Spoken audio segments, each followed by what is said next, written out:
है ना, बिना आवश्यकता के किसी कार्य को हम नहीं करते हैं। इसमें लिखिए पाठ्यक्रम विकास की आवश्यकता।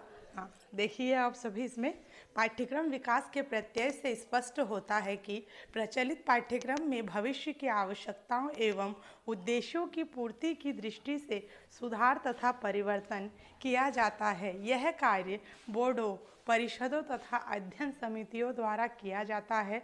विषय विशेषज्ञ अपने अनुभवों द्वारा, अध्ययनों के द्वारा पाठ्यक्रम में सुधार एवं परिवर्तन करते रहते हैं। सामान्यतः विशेषज्ञों की यह प्रवृत्ति होती है कि उन्होंने किसी नवीन प्रक्रियाएं या फिर नवीन जो कॉन्सेप्ट होता है, प्रत्यय तथा पाठ्य वस्तु को कहीं पढ़ लिया, उसको पाठ्यक्रम में सम्मिलित कर सकते हैं। ये आपको पता ही होगा, जो एक्सपर्ट होते हैं वो क्या करते हैं, वो अपने अकॉर्डिंग, जैसे सोसाइटी की नीड होती है वैसे वो करिकुलम में सिलेबस को मेंशन करते हैं। ओके, उन्होंने अपने अनुसार उस पाठ्यक्रम में सम्मिलित कर दिया और वह कह सकते हैं कि उद्देश्य एवं भविष्य की आवश्यकताओं को ध्यान में रखकर अपनी योग्यताओं के अनुसार पाठ्यक्रम का विकास में प्रदर्शन करते हैं।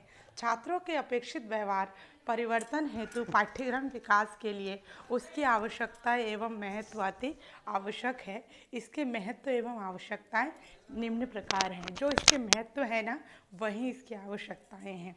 ओके, इसके कुछ पॉइंट्स दिए गए हैं। फर्स्ट पॉइंट्स देखिए, व्यवहारिक पक्ष की प्रधानता। जो इसकी आवश्यकता मानी गई है वो हमारा जो व्यवहारिक पक्ष होता है उसमें प्रमुख है। अगर व्यवहारिक पक्ष में इसकी प्रधानता नहीं है तो इसकी आवश्यकता भी नहीं समझी जाएगी। सेकंड पॉइंट है शोध निष्कर्ष तथा प्रणाली विश्लेषण का आधार। जो भी हम रिसर्च वगैरह करते हैं उसका जो रिजल्ट आता है, जो सिस्टम एनालिसिस होते हैं, उसमें भी कुछ इंक्लूड करना है या कुछ उसके बेस्ड होते हैं, वो भी करिकुलम डेवलपमेंट की नीड्स होती है। नेक्स्ट है थर्ड पॉइंट्स, नवीन पाठ्य पुस्तकों की आवश्यकता। जैसे जैसे पाठ्य पुस्तकों की आवश्यकता होती है वैसे वैसे हम पाठ्यक्रम विकास की चक्रीय प्रक्रिया को उसमें सम्मिलित करते हैं। फोर्थ पॉइंट है नवीन प्रत्यय तथा पाठ्य वस्तु का विकास। जो भी हमारे नवीन न्यू कॉन्सेप्ट्स होते हैं उसको हम क्या करते हैं, सिलेबस में मेंशन करते हैं और उसका भी हम डेवलप करते हैं, जिससे कि विद्यार्थियों का उस विकास हो सके।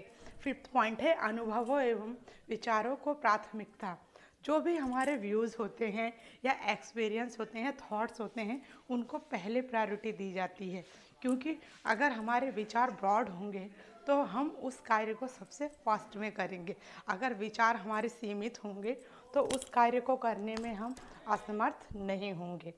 ठीक है, असमर्थ के साथ साथ कभी कभी ऐसा भी होता है कि अनुभव होते हैं लेकिन हम विचारों को व्यक्त नहीं कर पाते, तो हमारी जो विकास की प्रक्रिया है वो स्थिर हो जाती है। उसकी आवश्यकता होते हुए भी उसकी आवश्यकता को हम संपूर्ण